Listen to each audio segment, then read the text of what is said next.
O cheiro de ferro enferrujado ainda me persegue, mesmo agora. Não, não era ferro. Era algo mais frio, mais metálico. Como sangue. Ou dinheiro. Um cheiro denso, gélido, que se agarrava à parte de trás da minha garganta cada vez que punha o pé no Aurum, aquele restaurante de luxo na Baixa de Lisboa. Lembro-me disso agora, enquanto a cara de João Marques se desfazia diante dos meus olhos. O homem que antes parecia um monstro, feito de granito e arrogância, encolheu-se ali mesmo, diante de todos. Emocionante, não é? Ver um titã desabar. Mas para mim, na altura, era só aterrorizante. O ar rarefeito do salão tornou-se gelo puro.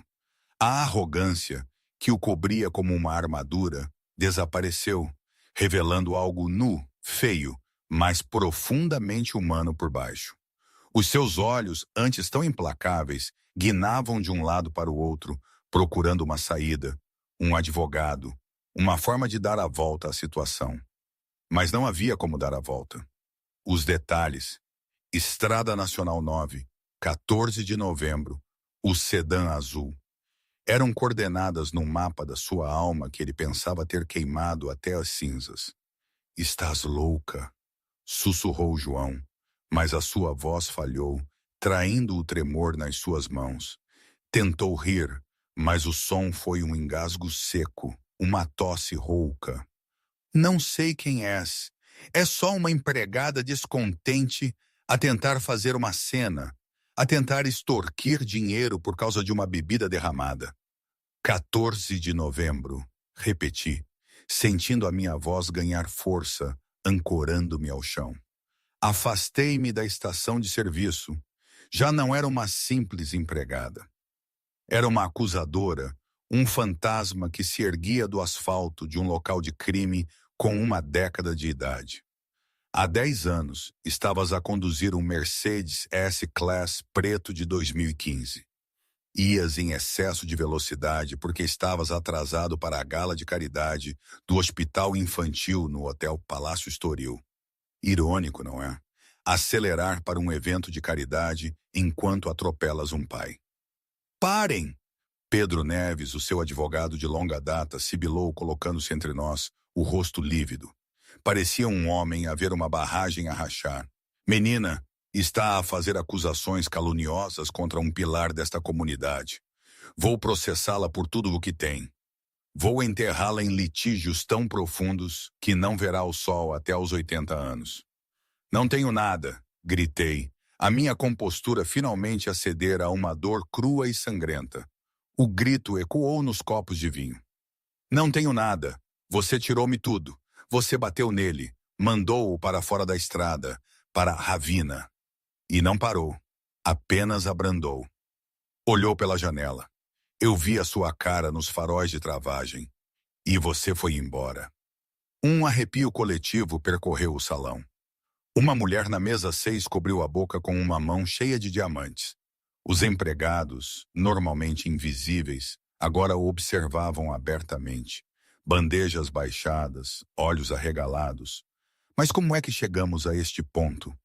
Lembro-me bem daquele dia, ou melhor, daquele turno infernal que parecia que nunca mais ia acabar. Mas, na verdade, os dias, as semanas anteriores, tudo se mistura na minha cabeça. Apenas sei que a pressão da minha mãe, Dona Clara, a precisar de mais sessões de diálise, fazia com que cada gorjeta fosse uma questão de vida ou morte. Os médicos diziam que o transplante era a única solução a longo prazo, mas onde encontraríamos o dinheiro para a operação e os cuidados pós-operatórios? Era um buraco negro, e eu sentia-me a afundar. Era um dia chuvoso, como tantos em Lisboa. Cheguei ao Aurum, o meu uniforme a pinicar, as minhas costas a protestar contra as horas em pé. Sofia, a minha colega e a minha rocha naquele inferno de veludo e ouro, deu-me um toque no ombro. Ana, mesa 4 está livre. E prepara-te. O Tiago diz que é o tubarão. O meu estômago afundou uma pedra fria no meu ventre. João Marques, o único. Sofia fez uma careta. Ele está de péssimo humor, Hales. Do tipo que atirou as chaves ao empregado do valet só porque ele não abriu a porta rápido o suficiente. Chamou-o de beco sem saída genético. O nome João Marques era sinônimo de aquisições agressivas e crueldade no setor tecnológico. Ele não comprava apenas empresas, ele as esventrava, vendia as partes por sucata e deixava os funcionários a morrer à fome enquanto a sua carteira de ações disparava. Eu precisava da gorjeta. As medicações da mãe tinham aumentado de novo. Se eu conseguisse sobreviver 1 hora com ele, se ele deixasse 20%. Não faças contato visual, Sofia aconselhou, apertando o meu ombro. Trata-o como uma bomba. Não toques nos fios. Não faças movimentos bruscos. Como interagir com um urso? Um urso num fato de 3.000 euros? As portas pesadas do Orun abriram-se. A atmosfera mudou. Foi como uma descida repentina na pressão barométrica que fez os ouvidos estalar. João Marques entrou, um telefone colado ao ouvido, a latir ordens que ecoavam nos tetos abobadados. Era um homem bonito de uma forma selvagem, predatória. Cabelos grisalhos perfeitamente penteados, olhos azuis penetrantes que não perdiam nada e uma linha de maxilar que parecia poder cortar vidro. Atrás dele, como uma sombra nervosa, vinha Pedro Neves, o seu advogado, e faz tudo. Pedro parecia um homem que não dormia desde meados dos anos 90, apertando uma pasta de couro ao peito como se contivesse um código de lançamento nuclear. Tiago Costa, o gerente do restaurante, quase sprintou para o pódio. Tiago era um homem cuja coluna vertebral se transformava em geleia na presença da riqueza. Alisou a gravata, uma gota de suor já a formar-se no lábio superior, o seu sorriso esticado demais, desesperado demais. Senhor Marques, bem-vindo de volta ao Orun. Tiago tagarelava, a sua voz 1/8 mais alta que o normal. Estamos honrados. Temos a alcova privada preparada tal como... Não quero a alcova, João cortou, sem sequer quebrar o passo. Tirou o telefone do ouvido por um segundo, olhando para Tiago com puro desdém. É abafada, cheira a naftalina e a desespero. Ponham-me à janela. Mesa 4. Mas, senhor, Tiago gaguejou, o rosto vermelho. A mesa 4 fica no fluxo principal do salão. Está reservada para... Eu pedi uma lição de geografia, Costa. João parou, virando o seu olhar frio para o gerente. Todo o salão pareceu prender a respiração. A janela agora, ou compro este lugar e transformo-o num parque de estacionamento. Tiago tropeçou, gesticulando freneticamente na minha direção. Por aqui, senhor. Claro, imediatamente. A Ana será a sua servidora esta noite. João não me reconheceu, nem sequer olhou para mim. Sentou-se continuando a sua conversa telefônica, a sua voz a ecoar. Não me importo com as leis de zoneamento, Bill. Não me importo com o Estatuto de Patrimônio Histórico. Comprem o vereador se for preciso. Mandem-no numa viagem.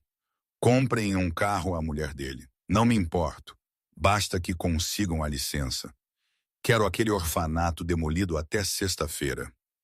Senti um calafrio a percorrer a minha espinha que nada tinha a ver com o ar-condicionado.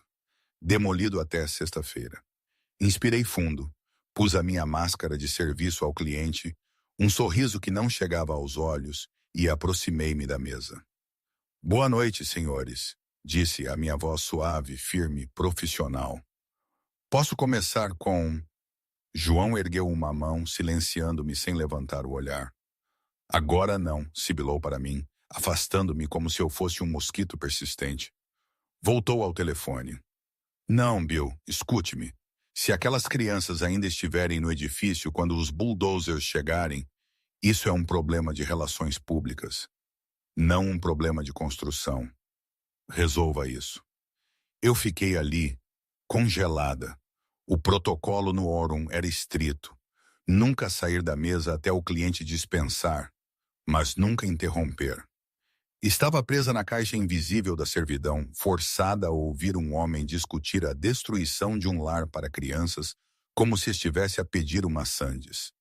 Por um breve momento, questionei a sanidade de tudo aquilo.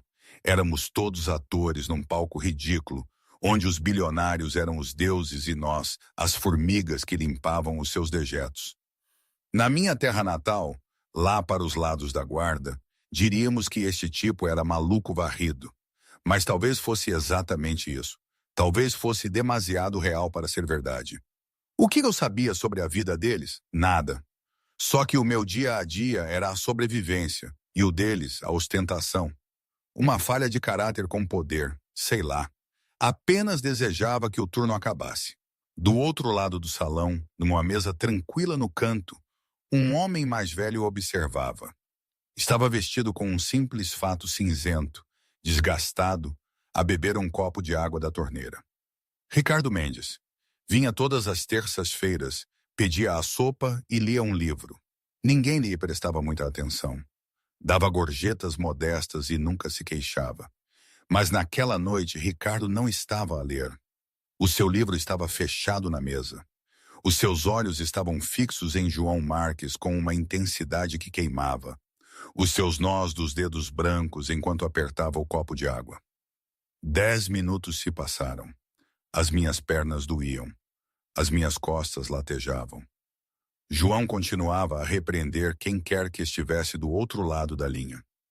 Pedro Neves sentava-se à sua frente a percorrer um tablet, fingindo que eu não existia, enxugando a testa com um lenço. Finalmente, João bateu com o telefone na toalha de mesa branca. O som fez os talheres saltar e assustou um casal na mesa ao lado. Whisky, João disse, finalmente a dirigir-se ao ar vazio, onde assumia que estaria um empregado. Puro, velho, caro, e se me trouxer algo que esteja numa garrafa há menos de 30 anos, farei com que perca o seu emprego. E para o senhor? Perguntei a Pedro, avançando. Água com gás, Pedro murmurou, evitando o contato visual, olhando para o seu chefe com medo. Com limão, por favor. E os menus? Ofereci, estendendo-os.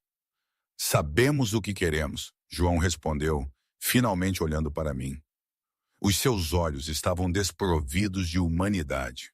Eles estavam a calcular o meu valor, os meus sapatos, o meu uniforme, a minha postura e a encontrar a soma de zero.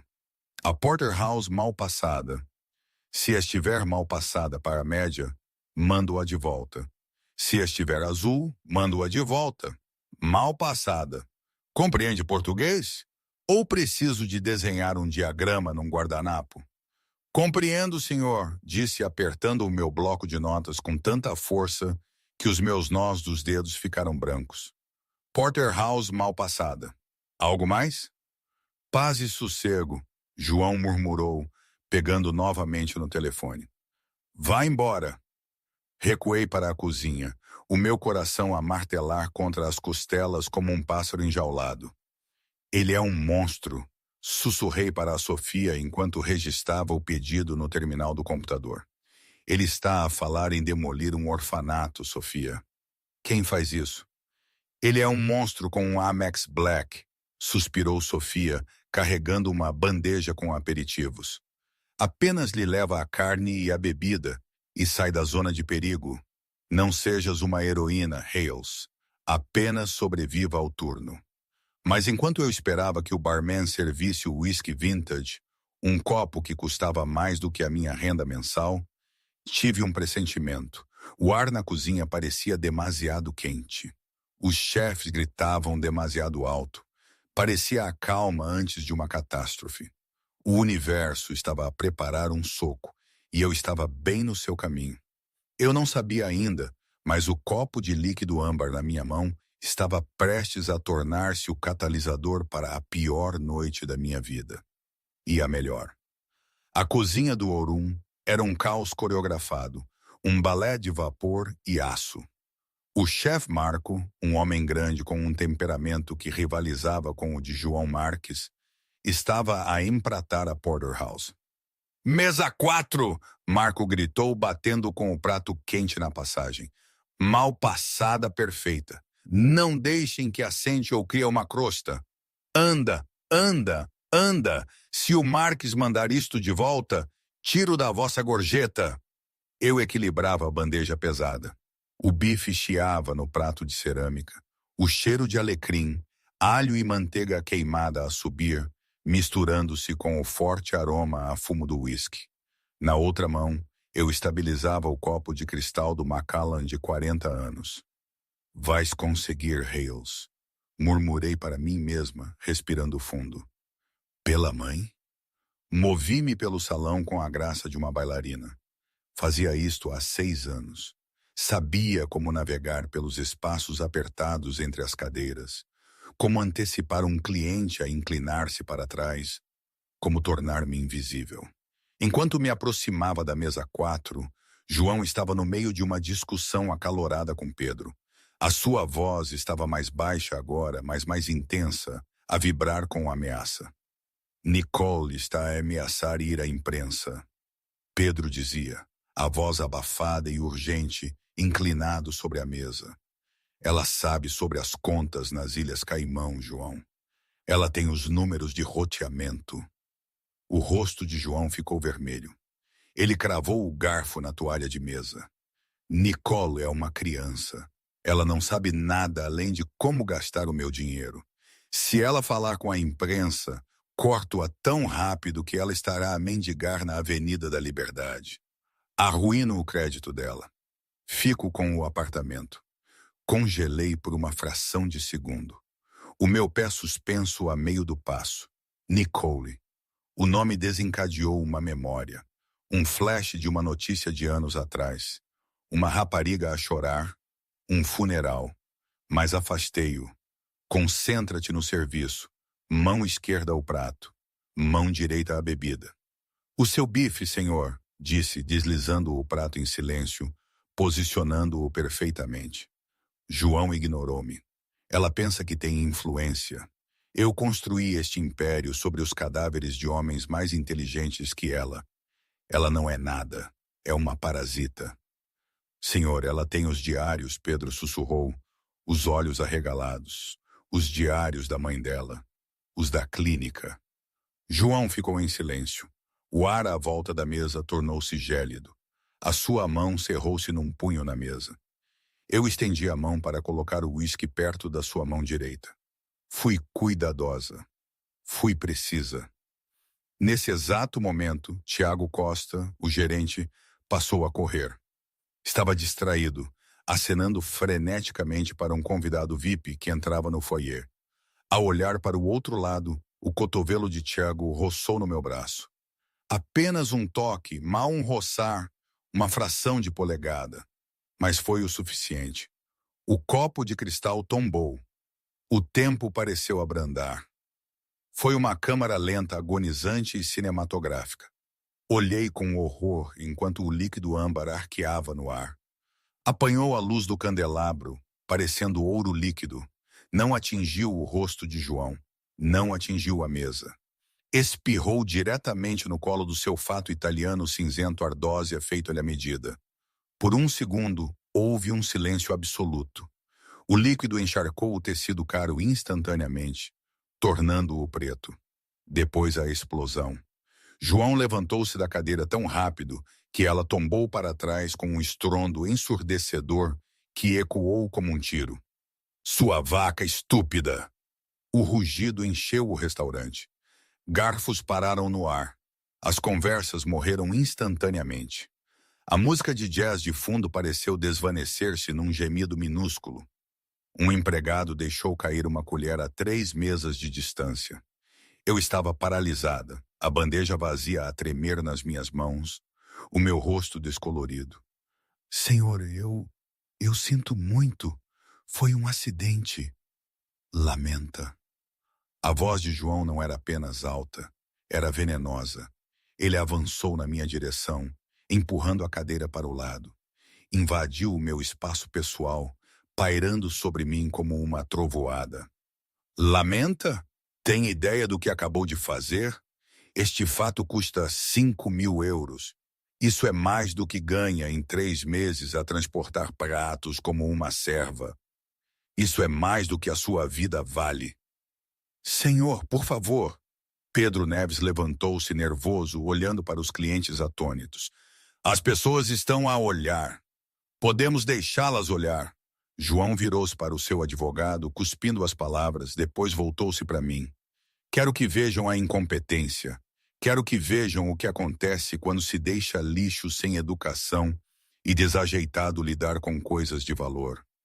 Lágrimas picaram os meus olhos quentes e ardentes. Lutei contra elas, mordendo o lábio. Eu pago a limpeza. Por favor, eu consigo arranjar isto. Limpeza? João riu. Um som cruel e latido que feria os ouvidos.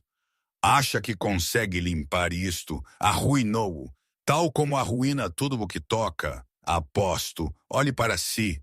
Gesticulou vagamente na minha direção. Os seus olhos varrendo o meu uniforme, os meus sapatos, o meu cabelo com desgosto descarado. Patética. Está a tremer. Está aterrorizada. Timo, devia estar. É um erro genético. Tiago Costa correu, esfregando as mãos, parecendo que queria desaparecer. Senhor Marques, peço imensa desculpa. Ela é desajeitada. Ela é... Ana, vá buscar uma toalha agora. Não fique aí parada. Não. João levantou uma mão parando Tiago. Ela não vai arranjar isto. Ela vai ouvir. João inclinou-se perto, o rosto a poucos centímetros do meu. Podia sentir o cheiro do perfume caro a mascarar o cheiro da sua crueldade, o cheiro de uísque no seu hálito. É um 0, sibilou João alto, o suficiente para a parte de trás do salão ouvir. É um nada. Apenas serve comida aos seus superiores. E nem sequer consegue fazer isso bem. Porque existe. Para consumir oxigênio. Para gerar mais pequenos fracassos. A crueldade do insulto foi específica e bizarramente pessoal. Mexeu numa fibra profunda dentro de mim. Gerar mais fracassos. Pensei na minha mãe ligada numa máquina a lutar por cada respiração. A sua pele fina como papel. Pensei no meu pai, morto numa vala há 10 anos. A chuva a lavar as provas. Deixando-nos com nada além de perguntas e um buraco no universo. Eu quero a despedida. João gritou para Tiago, apontando um dedo manicurado para a minha cara. Agora mesmo. Ponham-na para fora, expulsem-na, e se a vir a trabalhar nesta cidade outra vez, compro o edifício e despejo-a eu mesmo. Certifico-me de que ela nunca mais trabalha. Considera-se feito, senhor Marques. Tiago disse, a sua voz a tremer. Ana, saia agora, vá ao escritório, pegue nas suas coisas, está despachada. Eu não me mexi. Não conseguia sentir as pernas. A humilhação era um peso físico que me esmagava o peito. Todos os olhos no restaurante estavam em mim. Os clientes ricos observavam com uma mistura de pena e curiosidade mórbida, como romanos a ver um leão a comer um gladiador. Mexa-se! João gritou. Saia da minha vista antes que a mande prender por destruição de propriedade. Ele virou-me as costas, dispensando-me como se eu fosse um pedaço de lixo. Começou a escovar as calças agressivamente, murmurando para Pedro. Inacreditável. A incompetência é genética, juro. Sangue de camponês. Foi isso. As palavras sangue de camponês agiram como uma chave numa fechadura. O medo no meu peito evaporou. Foi substituído por outra coisa, algo frio e duro e muito antigo. Lembrei-me dos diários. Lembrei-me do rosto que vira nos recortes de jornal que a minha mãe guardava escondidos numa caixa de sapatos debaixo da cama. Lembrei-me do nome Nicole Marques a chorar na televisão há 10 anos sobre um trágico acidente. Lembrei-me do Mercedes preto a acelerar na chuva. Parei de tremer. Baixei a bandeja para uma estação de serviço próxima com um clangor deliberado. Endireitei-me, a minha coluna a encaixar. Limpei uma lágrima da minha bochecha. Respirei fundo. Senhor Marques, disse. A minha voz não era alta, mas cortou o salão como uma lâmina de barbear. Tinha um timbre que exigia a atenção. João congelou. Virou-se lentamente, incrédulo. Desculpe? Acabou de falar comigo? Sim, disse eu. Dei um passo em frente. As lágrimas tinham desaparecido. Os meus olhos estavam secos e perigosos. Eu mandei a ir embora. João rosnou, avançando novamente na minha direção. Eu vou, disse, mas primeiro vai ouvir. Não ouço a criadagem, João zombou, virando-se novamente. Vai ouvir isto, disse a minha voz a subir o suficiente para chegar aos cantos do salão silencioso. Olhei para ele. Não como uma empregada olha para um cliente, mas como um juiz olha para o acusado. Eu não derramei o vinho porque sou desajeitada, João, disse usando o seu primeiro nome. A falta de respeito fez Pedro Neves suspirar audivelmente. João virou-se, o rosto roxo. Como é que me chamou? Não pestanejei. Proferi a frase. A única frase que eu guardara dentro de mim durante uma década sem sequer o saber. Eu derramei-o porque as minhas mãos tremem quando olho para o homem que deixou o meu pai a morrer na Estrada Nacional 9. O silêncio que se seguiu não foi pesado. Foi absoluto. Foi o silêncio de uma bomba que acabara de explodir, sugando todo o oxigênio do mundo. O rosto de João Marques passou de roxo a um branco fantasmagórico num instante. A sua boca abriu, mas nenhum som saiu. Pedro Neves deixou cair o seu tablet. Chocalhou no chão, o ecrã a estilhaçar-se. Tiago Costa olhou entre nós, confuso e aterrorizado. Eu não desviei o olhar. Lembra-se da Estrada Nacional 9, não é, João? Sedã azul. Noite chuvosa, 14 de novembro. João cambalhou para trás, a sua mão a agarrar a borda da mesa para se apoiar. Foi a primeira vez que alguém naquela sala o tinha visto com medo. E no canto, Ricardo Mendes, o homem quieto com o livro, lentamente pousou o seu copo de água e levantou-se. Durante 3 segundos, o conceito de tempo deixou de existir dentro do Orum. O restaurante, geralmente uma sinfonia de talheres a tilintar, risos abafados e o suave jazz da exclusividade, tornou-se um túmulo. O único som era o zumbido do sistema AVAC e o batimento cardíaco frenético e audível de João Marques, que parecia ecoar na quietude como um tambor. Mentiras! João ladrou, recuperando alguma da sua compostura, recolocando a máscara de bilionário. Endireitou o casaco, embora a mancha de vinho ainda se estivesse a espalhar, uma mancha escura na sua virilha. Mentiras absolutas. Estive na gala a noite toda. Há fotografias, há testemunhas. Há fotografias suas a chegar atrasado. Contra-ataquei implacável. E havia um mecânico, um homem chamado Silas, que trabalhava sem recibos numa garagem em Setúbal. Ele arranjou o seu para-choques, substituiu o farol. Ele disse à minha mãe antes de desaparecer. O rosto de João contraiu-se. Um pequeno espasmo involuntário sob o seu olho esquerdo. Como? João começou, depois parou. Percebeu que estava a debater com um fantasma. Tiago, chame a polícia. Esta mulher está a assediar-me. Quero que aprendam por extorsão.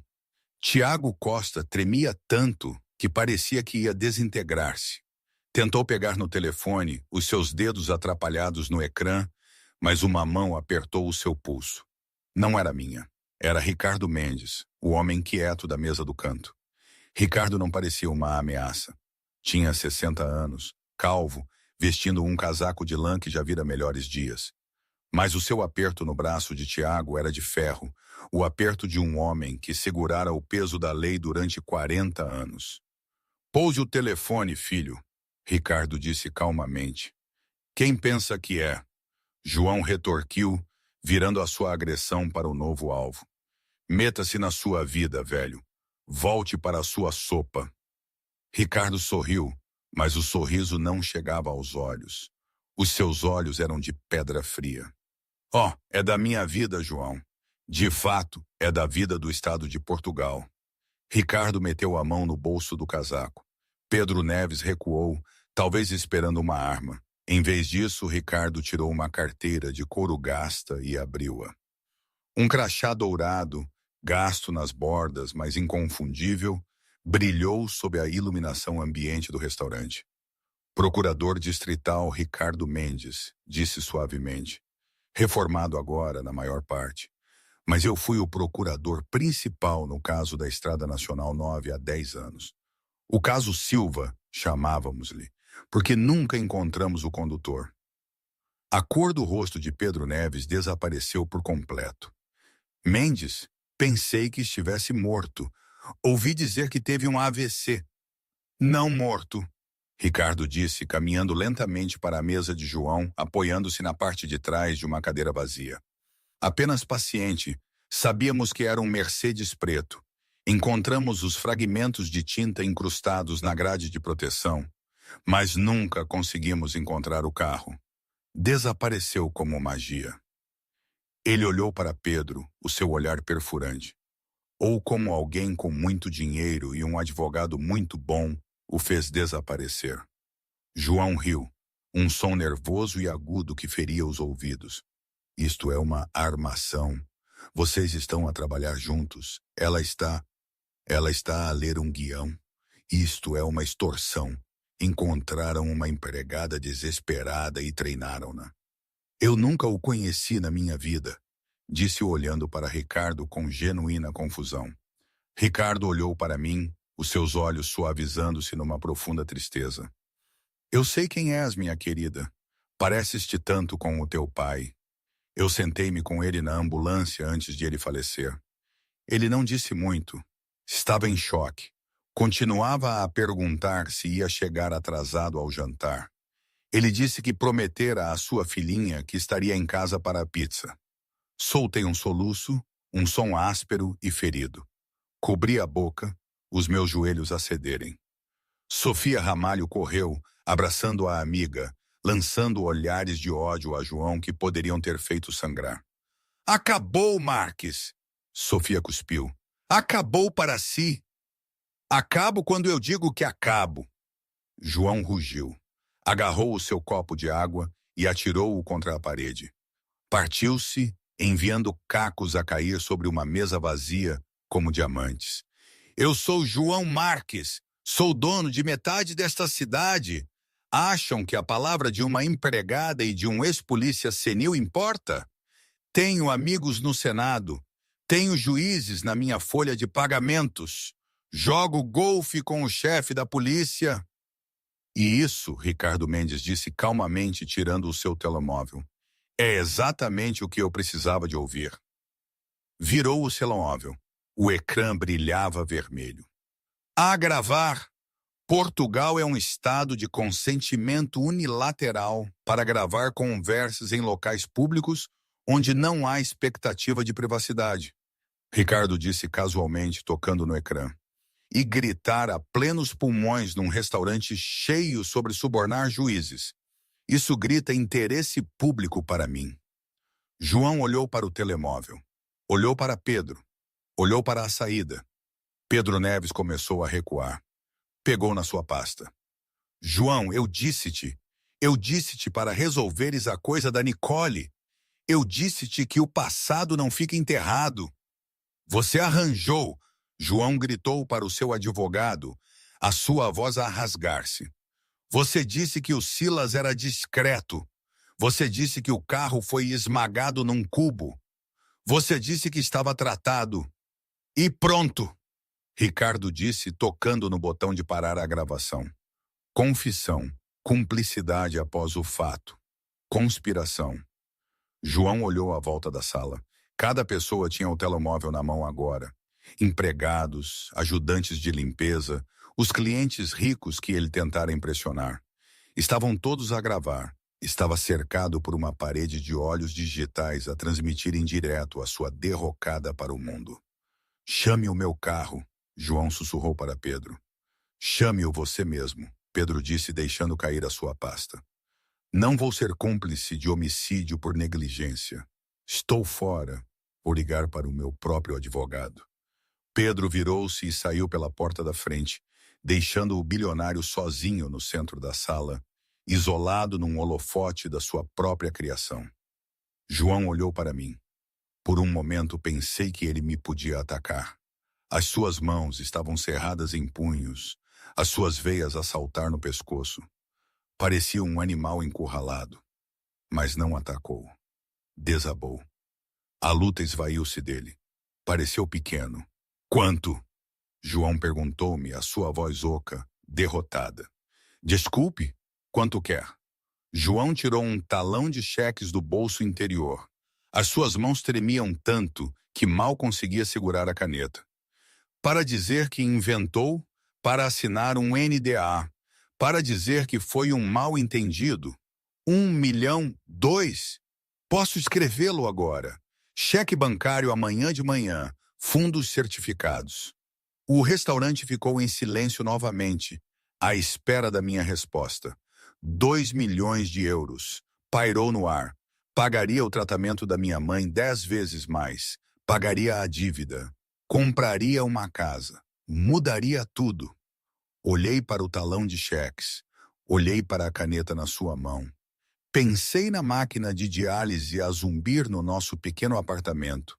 Pensei nos avisos de despejo. Depois olhei para a mancha nas suas calças. Olhei para o seu rosto. Um rosto que não mostrava remorso, apenas cálculo. Acha que o dinheiro resolve isto? Perguntei, a minha voz a tremer de raiva. Acha que pode simplesmente escrever um cheque por uma vida humana? O meu pai morreu sozinho na chuva porque não queria chegar atrasado a uma festa. Você passou por cima dele para chegar ao seu champanhe. 3 milhões, João disse desesperadamente, rabiscando furiosamente. 5 milhões de euros, Ana. Pode salvar a sua mãe. Eu sei sobre a insuficiência renal dela. Posso colocá-la no topo da lista de dadores. Posso fazer chamadas. Eu controlo a administração do hospital. Congelei. Você investigou-me. Eu conheço todos os que trabalham para mim, João mentiu. Ele não sabia. Pedro provavelmente tinha lhe dado um briefing sobre as responsabilidades do pessoal meses antes. 5 milhões. E a sua mãe vive. Ela tem os melhores médicos. Ela tem um rim novo até terça-feira. Ou vai à polícia. Eu amarro isto no tribunal por 10 anos com advogados caros. E quando vir um cêntimo, a sua mãe já terá partido. Faça as contas, Ana. Seja esperta. Era um pacto com o diabo. A sala assistia, horrorizada. Era o derradeiro teste de caráter. Aceita o acordo. Alguém sussurrou do fundo. Aceite o dinheiro. Olhei para a Sofia. A Sofia estava a chorar, a abanar a cabeça. Olhei para o Ricardo. O velho procurador parecia triste, mas não interveio. Ele sabia que era a minha escolha. A lei podia punir João. Mas só o dinheiro podia salvar a minha mãe. Dei um passo em direção a João. Estendi a mão e peguei no cheque que ele já tinha escrito. Olhei para os zeros. 5 milhões de euros. Era um bilhete de lotaria premiado. Olhei João nos olhos e rasguei o cheque ao meio. O som do papel a rasgar foi mais alto do que o grito. Rasguei-o de novo e de novo até que fosse apenas confetes. Atirei os pedaços na sua cara. Flutuaram como neve, caindo no seu fato arruinado. O meu pai era um homem bom, disse a minha voz clara e ressonante. Ele ensinou-me que a verdade é a única coisa que realmente possuímos. Ele ensinou-me que a dignidade não está à venda. Guarde o seu dinheiro sujo, Sr. Marques. Prefiro ser pobre e poder olhar-me ao espelho do que ser como você. João olhou para o papel a cair à sua volta. Olhou para os pedaços no chão. É uma tola, sussurrou. Acabou de matar a sua mãe. Talvez, disse eu, mas não sou assassina. Sereias ululavam à distância, a aproximar-se. A chegada da polícia não foi a justiça rápida que se vê nos filmes. Foi caótica, burocrática e desordenada. Porque João Marques era quem era, um dador para o fundo da polícia, um homem que jogava golfe com o presidente da Câmara. Os oficiais não o algemaram imediatamente. Ficaram a uma distância respeitosa, a falar para os seus rádios, aterrorizados de cometer um erro processual que lhes custaria a carreira. João sentou-se na mesa 4, a beber o resto da garrafa de uísque diretamente da garrafa. Parecia um rei a ver o seu castelo a arder, aparentemente imperturbável. Mas a sua mão tremia cada vez que levantava o copo. Estava a enviar mensagens furiosamente no seu telefone, provavelmente a mobilizar uma nova equipa jurídica. Eu estava sentada no escritório do gerente, a dar uma declaração a um detetive que parecia aborrecido e cético. A Sofia segurava a minha mão, esfregando minhas costas. Fizeste a coisa certa, Sofia disse, embora parecesse preocupada. Mas Hales e a tua mãe? 5 milhões de euros. Não sei, admiti, a minha adrenalina a desabar. Sentia-me exausta, esvaziada. Realmente não sei. Talvez eu seja uma tola. Fora do escritório, o restaurante tinha se transformado num circo. Equipas de notícias locais já estavam a montar carrinhas lá fora. O hashtag #bilionário criminoso estava a ser tendência no Twitter. O Tribunal da Opinião Pública estava a mover-se mais depressa do que a lei alguma vez conseguiria. Ricardo Mendes bateu na moldura da porta aberta. Menina Silva, disse, os oficiais já acabaram com o Sr. Marques. Estão a levá-lo para interrogatório sobre o atropelamento e a tentativa de suborno, mas não tenha muitas esperanças. Ele vai para a prisão? Perguntei. Ricardo suspirou, encostado à moldura da porta, parecendo ter todos os seus 60 anos. É complicado. Ele tem dinheiro, tem influência, vai conseguir fiança ao nascer do sol. O julgamento será um circo. Ele alegará que a gravação foi adulterada. Alegará que estava bêbado. Ele vai atrasar, mas a gravação ajuda. E o advogado dele ter saído, isso ajuda mais. Ele ofereceu-se para salvar a minha mãe, sussurrei, olhando para o chão. Ele disse que conseguia um rim para ela. O rosto de Ricardo endureceu. João Marques diz muitas coisas, mas quero que saiba uma coisa. Andei a perseguir o fantasma daquele Mercedes preto há 10 anos. Perdi o meu emprego porque não desisti. As pessoas disseram-me para parar de investigar o boato de Foster. Hoje deu-me a última peça do quebra-cabeças. Ele meteu a mão no bolso e tirou um cartão de visita. Não era o dele. Era um cartão creme espesso com gravação a dourado. Enquanto o Sr. Marques estava ocupado a gritar, uma mulher abordou-me lá fora, Ricardo disse. Ela viu a transmissão em direto de dentro do restaurante. Alguém estava a transmiti-la no Instagram. Ela estava sentada no carro no parque de estacionamento a assistir. Quem era ela? Nicole Marques, Ricardo disse. A filha dele. Os meus olhos arregalaram-se. Ela está aqui? Ela está no parque de estacionamento, Ricardo disse. Ela quer falar consigo. Eu não consigo, disse abanando a cabeça. Ela é filha dele. Ela vai odiar-me. Vai culpar-me por arruinar a vida dela. Não me parece, Ricardo disse. Ela é quem me deu isto. Ele entregou-me o cartão.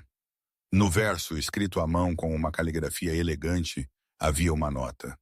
Ele destruiu a minha mãe também. Vamos acabar com isto. Levantei-me. As minhas pernas pareciam mais firmes agora. Onde está ela? Beco das Traseiras, Ricardo disse. Longe das câmaras. Ela ainda não quer que a imprensa a veja. Saí do escritório, passando pela cozinha. O pessoal olhava-me com admiração. O chefe parou de cortar. A máquina de lavar louça parou de esguichar água. Era a caminhada de uma heroína. Mas eu não me sentia como uma heroína. Sentia que estava prestes a vomitar. Empurrei a porta traseira de aço pesado. O ar fresco da noite bateu no meu rosto, cheirando a chuva e escape. Um Range Rover preto estava estacionado perto do caixote do lixo, o motor a trabalhar silenciosamente. Encostada a ele estava uma jovem da minha idade. Usava roupa de designer, botas Chanel, um casaco Burberry, um lenço que provavelmente custava mais do que o meu carro, mas a máscara estava a escorrer e ela fumava um cigarro com as mãos a tremer. Nicole Marques olhou para cima. Tinha os olhos do pai, aquele azul penetrante. Mas não havia crueldade neles, apenas exaustão e uma tristeza profunda e assombrosa. És a empregada, Nicole disse. A sua voz estava rouca. Sou Ana. Ana, Nicole testou o nome, deixou cair o cigarro e esmagou-o com a bota. O meu pai? Ele matou o seu pai? Sim, disse eu. Ele matou. Nicole acenou lentamente com a cabeça. Não parecia surpreendida. Parecia resignada. Sempre soube que algo aconteceu naquela noite. Ele chegou a casa estranho. Cheirava a medo. O carro desapareceu no dia seguinte. Ele disse-me que o tinha vendido a um colecionador no Japão, mas ele amava aquele carro. Deu-lhe um nome. Nicole meteu a mão na carteira. Eu encolhi-me meio que à espera de uma arma ou de uma intimação. Mas Nicole só tirou um envelope manila grosso e selado. Pedro Neves, o advogado que fugiu. É um covarde, Nicole disse. Mas é um covarde meticuloso. Ele guarda cópias de tudo caso o meu pai alguma vez se voltasse contra ele. Uma apólice de seguro. E você tem-nos? Roubei-os do escritório em casa do Pedro há 3 meses, quando comecei a suspeitar que ele estava a roubar do meu fundo fiduciário. Nicole disse. Não sabia o que fazer com eles. Eu estava lá assustada. Ele é o meu pai. Sabe, amamos as pessoas, mesmo quando são monstros. Lágrimas escorreram pelas bochechas de Nicole. Ela limpou-as com raiva. Mas vê-lo a gritar consigo, Nicole soluçou. Vê-lo a tentar comprá-la como se fosse um móvel. Isso não era um pai. Era um monstro. Não consigo protegê-lo mais. Não consigo ser mais a sua desculpa. Ela enfiou o envelope nas minhas mãos. O que é isto? Perguntei. Prova, Nicole disse. Transferências bancárias para o mecânico que arranjou o carro. E-mails para o antigo chefe da polícia para fazer desaparecer as provas. Os dados de GPS do carro naquela noite. E registros médicos. Registros médicos. A minha mãe não morreu de ataque cardíaco, como os jornais disseram. Nicole sussurrou, a sua voz mal audível por causa do vento. Ela ameaçou deixá-lo depois do acidente. Ela sabia. Ele fechou-a num centro de bem-estar na Suíça.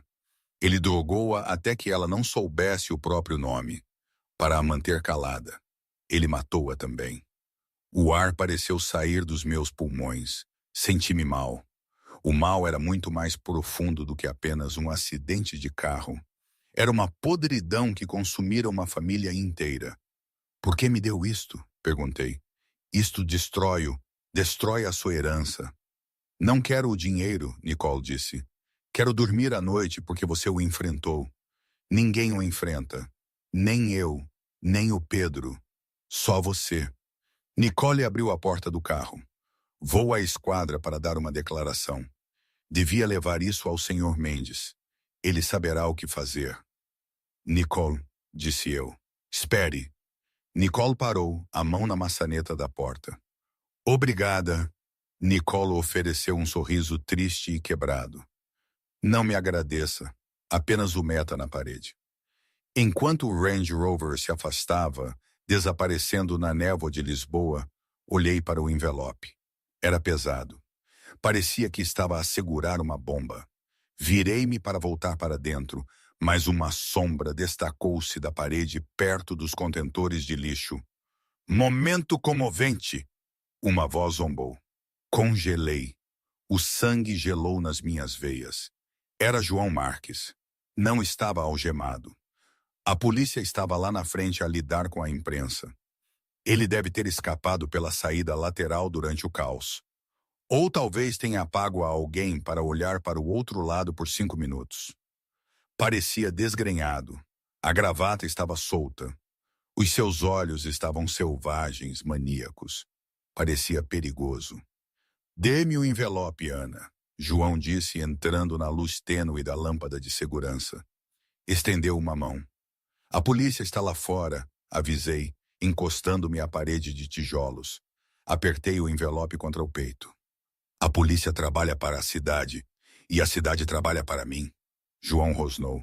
Acha que ganhou? Acha que uns pedaços de papel me acabam? Dê-me.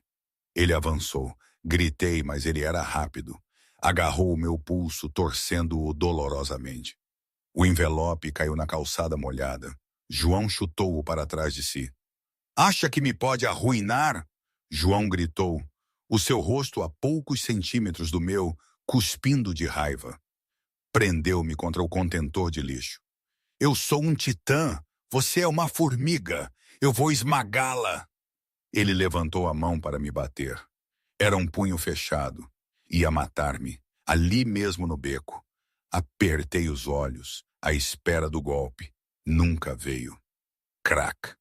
O som de um punho a atingir um osso ecoou no beco. Um baque úmido e carnudo. João Marques gemeu e desabou no chão como um saco de roupa molhada. Em pé sobre ele, a esfregar os nós dos dedos, estava Tiago Costa, o gerente sem espinha, o homem que estivera aterrorizado com a sua própria sombra durante 5 anos. Estava a tremer, mas não de medo, sim de adrenalina. Eu demito-me. Tiago guinchou, a sua voz a falhar. Olhei para ele, os olhos arregalados. Tiago, eu odeio este trabalho. Tiago ofegou, ajustando a gravata, olhando para o bilionário a contorcer-se na lama.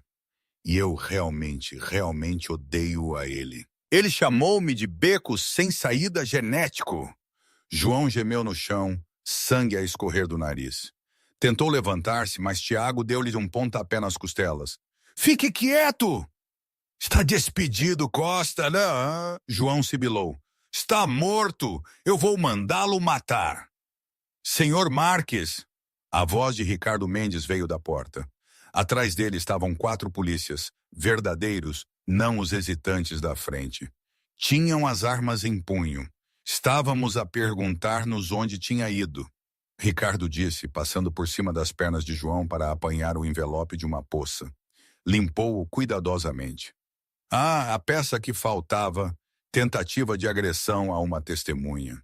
Agressão agravada. Adicione à pilha. Os oficiais rodearam João. Desta vez não houve diferença. Bateram-no contra o contentor de lixo. As algemas apertaram-se. Saiam de cima de mim! João gritou enquanto o arrastavam, a pontapear e a gritar. Sabem quem eu sou? Eu sou João Marques. Sim, disse suavemente, a vê-lo ir, esfregando o meu pulso magoado. O seu número de reclusos, o 001. Tiago Costa desabou contra a parede e vomitou do estresse. Aproximei-me e pousei uma mão no seu ombro. Está tudo bem, Tiago? Acho que sim. Ele limpou a boca. Eu acabei de dar um soco num bilionário? Sim. Sorri pegando no envelope que Ricardo me tinha devolvido. Sim, acabou. O julgamento de João Marques não foi apenas um processo legal. Foi um evento de coliseu transmitido para o mundo. Durante 4 meses, o Tribunal Judicial da Comarca de Lisboa tornou-se o epicentro de uma conversa nacional sobre riqueza, privilégio e o preço de uma vida humana. A minha imagem de pé na bancada das testemunhas tornou-se um símbolo de resistência contra o poder desenfreado. Mas os titãs não caem facilmente. João Marques contratou Eleonora Vance, uma advogada de defesa conhecida como a trituradora. Ela custava 2.000 euros por hora e valia cada cêntimo. Ela não defendeu João, ela atacou todos os outros. A sala do tribunal estava cheia. Cada lugar era ocupado por repórteres, curiosos e vítimas dos negócios anteriores de João. Menina Silva. Eleonora Vance caminhava em frente à bancada das testemunhas, os seus saltos a clicarem como um metrônomo. Usava um fato mais elegante do que os que João alguma vez usara. Vamos olhar para os fatos. A sua mãe está a morrer. Está endividada em 80.000 euros. Recebeu 3 avisos de despejo só este ano. Eu sentei-me na cadeira das testemunhas. Parecia diferente agora. As olheiras debaixo dos meus olhos tinham desaparecido. Usava um blazer azul marinho simples que a Nicole me ajudara a escolher. As minhas mãos estavam cruzadas no colo, firmes. Não é verdade, Vance continuou, virando-se para me encarar, que estava desesperada, que viu um homem rico, fez uma cena e esperou por um pagamento? Que toda esta memória de um acidente de carro há 10 anos é uma fabricação conveniente nascida do pânico financeiro? Eu estava desesperada pela vida da minha mãe, respondi, a minha voz calma a projetar-se para o fundo da sala. Mas rasguei um cheque de 5 milhões de euros. Se quisesse dinheiro, senhora Vance, estaria numa praia em Fiji neste momento. Estou aqui porque quero justiça. O júri murmurou. Vance franziu a testa. Tinha perdido aquele ponto. Ela mudou de estratégia. E o senhor Costa? Vance zombou, apontando para Tiago, que estava na galeria. Um empregado descontente que agrediu o meu cliente. E o senhor Mendes, um ex-procurador desgraçado com uma vingança. É uma conspiração de falhanços, minhas senhoras e meus senhores. João estava sentado na mesa da defesa. Parecia macilento. O barbeiro da prisão tinha-lhe cortado o cabelo grisalho, expondo o couro cabeludo. Usava um fato barato fornecido pelo Estado, pois os seus bens estavam congelados. Ele não olhou para o júri. Olhava para mim com um ódio que poderia queimar aço. O ponto de viragem ocorreu na terceira semana. A acusação, liderada por um Ministério Público revitalizado, reproduziu a gravação áudio do restaurante. O tribunal silenciou-se enquanto a voz de João, distorcida mas inconfundível, enchia o ar. Sou dono de metade desta cidade. Acha que a palavra de uma empregada importa? Tenho juízes na minha folha de pagamentos. Os jurados olharam para João. Não viram um titã, viram um valentão. Depois vieram as provas do envelope. A apólice de seguro que Pedro Neves guardara. Era incriminatória. Transferências bancárias para o mecânico Silas, que foi encontrado a viver no México com um novo nome. E-mails para o antigo chefe da polícia que se demitira em desgraça no dia seguinte à prisão. Mas a última pá de cal foi o testemunho de Nicole Marx. Quando Nicole subiu ao banco das testemunhas, João finalmente levantou o olhar. Olhou para a filha suplicantemente. Nicole, sussurrou. Não. Senhora Marx, perguntou o procurador. Pode ler esta entrada do diário da sua falecida mãe, datada de 15 de novembro, há 10 anos? As mãos de Nicole tremiam, mas a sua voz era forte. João chegou à casa às 3 da manhã. O carro está danificado. O para-choques da frente desapareceu. Há sangue no capô. Ele disse-me que atropelou um veado, mas ele está a tremer. Ele nunca treme. Ele disse-me que se eu dissesse uma palavra, ele levaria a Nicole para longe de mim. Ele diz que é a única coisa que nos mantém seguros. Mas acho que ele é o perigo. Acho que ele matou alguém. Nicole fechou o livro. Olhou para o pai. Ele não atropelou um veado. Ele atropelou David Silva. E quando a minha mãe tentou ir à polícia, ele internou-a. Ele drogou-a até ela esquecer quem era. João pôs a cabeça entre as mãos. Estava lá acabado. O júri deliberou por apenas 4 horas. Consideramos o réu, João Antônio Marques, culpado em todas as acusações. A jurada leu, a sua voz a tremer ligeiramente sob o peso do momento. Homicídio por negligência rodoviária, obstrução à justiça, manipulação de testemunhas, agressão e conspiração. O tribunal irrompeu em aplausos. O juiz bateu o martelo, exigindo ordem, mas a onda de alívio era demasiado forte para conter. Fechei os olhos e soltei um suspiro que parecia que eu segurava há 10 anos. Senti uma mão na minha. Era Ricardo Mendes. Ele estava a chorar. A audiência de condenação foi uma semana depois. O juiz, uma mulher austera que não tinha paciência para as palhaçadas de João, olhou para ele por cima dos seus óculos. Senhor Marques, viveu a sua vida a acreditar que estava acima das consequências das suas ações. Ela disse. Acreditava que a sua riqueza era um escudo. Hoje, esse escudo está estilhaçado. Ela sentenciou-o a 25 anos de prisão federal consecutivos. Ela também ordenou o confisco da maioria dos seus bens pessoais restantes para pagar restituição às vítimas dos seus vários esquemas, incluindo um enorme acordo para a família Silva. Enquanto os agentes o levavam, João parou perto do corredor onde eu estava sentada. Parecia velho, parecia quebrado. Você arruinou tudo, ele sussurrou. O veneno tinha desaparecido, substituído pela confusão. Eu estava a construir um legado. Olhei-o nos olhos, tal como naquela noite no Aurum. Não, João, disse suavemente. Você destruiu o seu legado na noite em que se foi embora.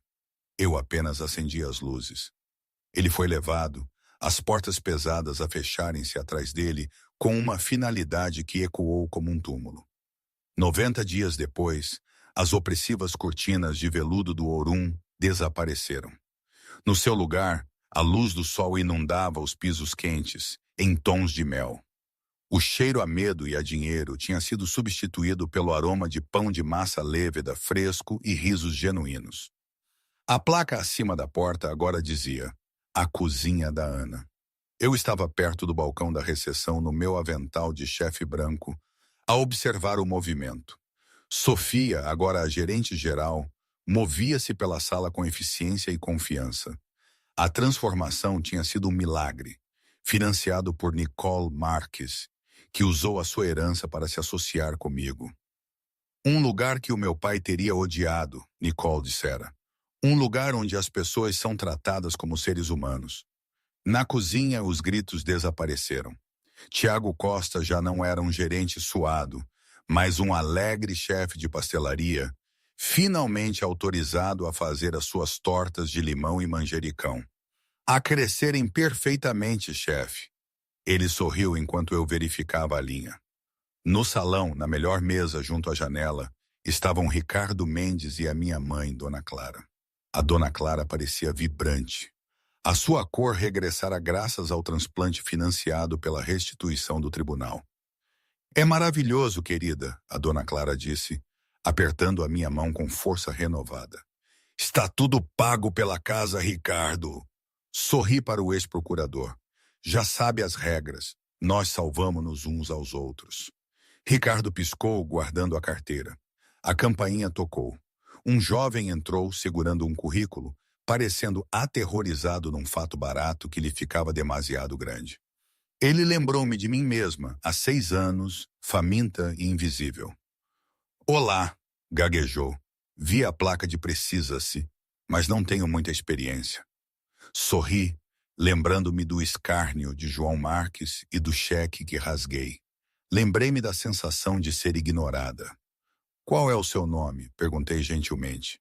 David, disse ele. O nome do meu pai. O meu coração inchou. Abri um menu e apontei para uma mesa.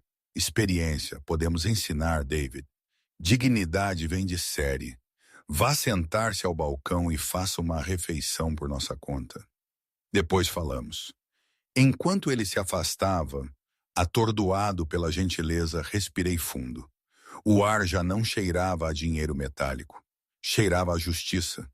E hoje, não sei bem. Há dias em que penso que foi a melhor coisa que me podia ter acontecido. Outros em que me questiono se não cometi um erro. Provavelmente ambas as coisas. É assim a vida, não é? Nada é definitivo, nada é perfeito. Mas de alguma forma é meu. E talvez, só talvez, valeu a pena lutar por isso. Ou será que não? É difícil ter certezas quando tudo poderia ter sido tão diferente. O que teriam feito se estivessem no